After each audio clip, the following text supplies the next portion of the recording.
Ние бевме неколку луѓе кога сите се плашеа од режимот на Никола Груевски и слеговме први на улица и му порачавме да си оди со тоа што му испративме 3 црни картони. После нас се појавија активистите студенти кои беше за пофалба и очекувам дека понатамошниот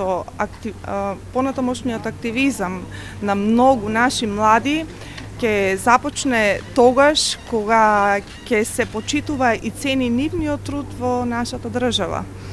Јас започнав една невообичаена работа во Република Македонија, каде што никој од политичарите не се осмели да ја направи.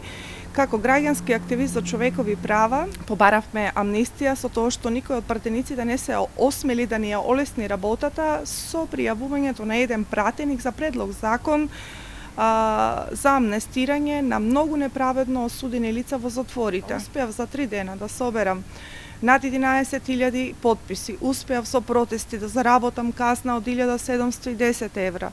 Успеав да трпам големи закани, да го жртвувам моето семејство, но јас сепак не се откажав. Не се откажав зашто верувам со самите промени ќе дојде и промената за наше демократско слободно размислување. Повеќе за активизмот би кажала дека вистинските борци кои што се бореле од срце, кои што допринеле за пат на овој режим, секогаш стојат настрана, додека новокомпонираните доаѓаат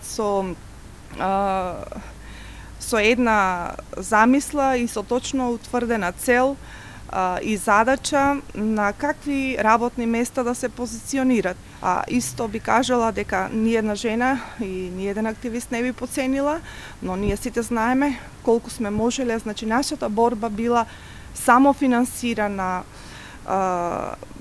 без некој да не насилно тера да излеземе на улица, туку се што сме го правеле со срце и со душа.